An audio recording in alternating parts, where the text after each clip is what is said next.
So match stats can always be misleading, but 70% possession there for Dortmund really doesn't tell the story of this game. Union Berlin, I think, very deserved winners as they do take the 3 points at home. That leaves the Bundesliga table like this heading into the weekend. Massive missed opportunity for Dortmund. They see their gap to league leaders Leverkusen remain at 6, and to Bayern Munich and Leipzig, the gap still 5. All right, Craig, let's break this one down. I mean, where to start? Dortmund were brutal. Well, they're lacking confidence, we know that. They've made a change at the top in terms of the coaches, so that's a big step, and that's going to take time. They've stopped keeping clean sheets, which was a factor for them at the start of this season, and I thought, oh, they've sorted this out. This is fantastic for them because we know how good and talented they are going forward, but they've always had an Achilles heel, which was been too open and letting goals in. Well, this season started, the Bundesliga season started, and they were really organised and rugged and really wanted to defend, and they've had some injuries, but they've lost that. They haven't kept a clean sheet now in 7 games. The last one was against Club Brugge, so that's a problem. No Erling Haaland at the other end, so that's a problem. They're having to lean on a young 16-year-old in Makuku, which is a fantastic story, and we'll get to that. And on top of that, a lot of the other players in the team, particularly the playmakers, are lacking that confidence and lacking that sharpness and that killer instinct or killer pass. And when you put all that together with the lack of the defending we saw early in the season, then you're struggling to get results. And by the end of the weekend, they could be like, what, 8 or 9 points off the top of the table? And that's a big gap. Robbo, what's wrong with this Dortmund side? Well, when you watch them today, they weren't quite sure what they were trying to do when they were playing out from the back. You heard Craig talk about how many times they got the turnovers or gave turnovers away, which caused them a real problem. There was no penetration when they were playing forward. They couldn't get the front four into the game in the first half. I thought the young player, the centre-forward, played really well. Makuku, he made 2 or 3 good runs. Reina was lightweight up on the left-hand side. Jadon Sancho is going through a really bad patch at the moment. He looks, every time he runs with the ball, he looks like he's going to give it away. And the 2 holding midfield players didn't make enough forward runs. The best player was Guerrero. So there's a lot of problems with Dortmund at the moment, and of course the set plays. One, they lose at the near post. The other one, 2 or 3 players were man marking. I think Hummels was meant to be in the zone and come out and head the ball. He got underneath it, and they find themselves 2-1 down. So there's a lot of problems for the manager to cope with at the moment. Archie, Dortmund were able to beat Bremen on Tuesday, and I saw at least from some Dortmund fans some optimism after that match, that they'd seen some change, some shift in the first match under Edin Terzic. I'm sure that optimism can't really exist after today's performance. No, and I think we saw tonight that maybe it's not all Lucien Favre's fault. In fact, I think the person who you have to look more at in terms of responsibility is Michael Zorc, the sporting director. And the fact that before the winning goal by Union tonight, which came from that corner, there was a clip shown on domestic TV here of Michael Zorc hunched over, looking like he was praying that Dortmund could defend that corner. And that says something, I think, when somebody in his position is doing something like that. But I think that we don't talk enough about how this team's been built and how there is, I would say, a lack of quality in key positions. I look at Manuel Akanji at centre-back. He's not been in good form really for quite a while now. Thomas Meunier seems like the kind of player that they bought at right-back just because he was available, not really as an adequate replacement for Achraf Hakimi. And you mentioned there in defensive midfield, I do think that Dortmund are lacking some drive there. Up front, it's almost like Erling Haaland will provide, and then one of the many young players that Dortmund have will hopefully slot in those 3 attacking midfield positions behind them. Marco Reus, though, also out of sorts. Lots of work for Edin Terzic to do, but I think that there does need to be some accountability from Michael Zorc. Craig, we can talk about Moukoko in just a little bit. I think it's worthy of it. But something Robbo says there immediately sticks in my mind. Jadon Sancho, I mean, he really is going through it. No goals this year. We couldn't go through a show this summer without talking about €100 million move. Is it going to happen? Did we get ahead of ourselves a little bit? It's not just the no goals, it's the general performance. It's the touches, it's the positioning, it's the, you know, I don't ever feel that he's going to go past anybody.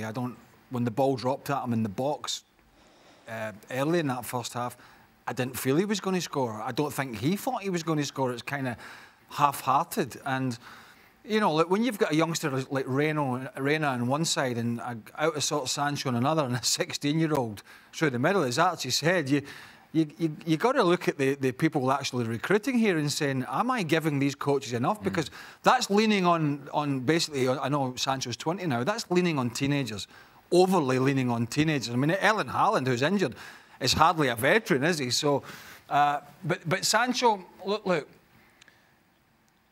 it is easy to have your head turned subconsciously by 3, maybe 6 months, but at least 3 months of constant speculation about going to another big club, because Dortmund are a big club, they're going to another big club, a bigger club, in the Premier League, where you're from, and you're going to get that opportunity potentially. And we don't know what's in his mind, whether he was desperate to go or not desperate to go. I mean, he'll have said things, but whether that's a factor in whether he's not playing well, I don't know. Or maybe he's just doing what youngsters do, and they hit peaks and troughs. And we'll see it from Haaland when he's fit, and we're seeing it from Reina, and we'll see it from others that teenagers or youngsters have highs and lows, and the consistency is difficult. But I think it's probably a mixture of all of those things. Robbo, what are you seeing from Jadon Sancho, and how does he fix it?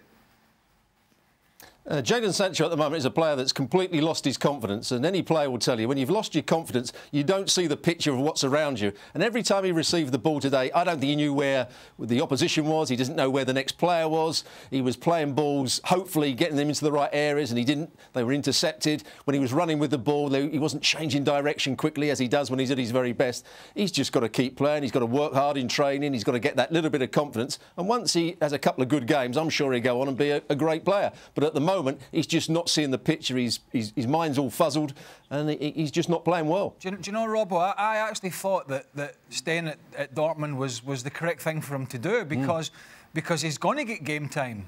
Well, he is at the moment. He won't if he keeps playing the way he has, but he's going to get enough game time this year. It's a big year because the Euro's obviously been postponed for 12 months, and he was one of the first names on the team sheet for Gareth Southgate, Robbo, up till about 3 months ago. But Southgate must be watching him now, and it's a big worry for the youngster that he's going to be probably still going to the Euros, but he's not a starter for England in this form. Well, when you look at him play at the moment, you're not quite sure what his attributes are or what he's giving the side. He's not going past anyone with real pace. He's not picking out a pass. When the ball comes into him, he's not really getting it under control and linking up the play. So there's no aspect of his game that's playing well at the moment. But as you said, at Dortmund, he will get a chance. He's got to play better than he is at the moment, but he will get a chance. He'll play, and he's got a chance to play himself out of this dip. If he went to somebody like Manchester United or Manchester City or elsewhere, if he plays badly on a couple of occasions, he won't play for another 7 or 8 weeks and won't be able to play himself out of that dip in form. Archie, a quick word on Moukoko. I mean, I just add. Go ahead. Go on. I was just going to say, with Sancho at his best, he wouldn't think about what he was going to do. He'd just do it. And when you are a player on that level, that is what separates you from players who are at mid-table, lower down in the table opposition. And I think he's being read now by a lot of Bundesliga sides. And also, I saw him away at Eintracht Frankfurt live the other week, and he is this close to scoring in 2 situations, and he hits the bar against Cologne. I think the margins are incredibly fine here. I think he's played the most passes into the box of any player in the Bundesliga this season. So there are still very much elements to his game there, and I thought tonight he was actually bringing enough speed to his game, which I've not seen, and I've not seen that kind of tempo from him for a lot of this season. But yeah, as the guys say, work to do, but I think we should allow him a trough. Yeah, we got to get a word in on Moukoko. Look, I'm 16. I'm amazed. I'm amazed. I've said this in this show many times. I'm amazed at the age of some of these kids now playing at top level. Yeah, but this kid isn't even 17 or 18. He's 16. I mean, he's young even by... Listen, I can add. I know the difference. I know in between 15 and 17, it's 16. You nailed that one. I know I look a little bit stupid. You're not done. But it's not just that. It's the fact that these guys are able to come in and not play, you know, second, third tier football, but play elite level, top tier football and not look out of place. Do you know, it's not just the goal, but the way he took the ball in, his movement, his strength for somebody so young. And then we look at the goal where he made that little run down the channel and they took the strike so early.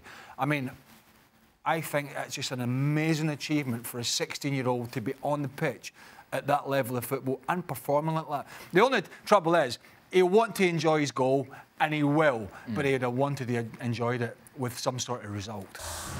Thanks so much for watching ESPN on YouTube. And for more sports highlights and analysis, be sure to download the ESPN app. And for premium content and live streaming, subscribe to ESPN Plus.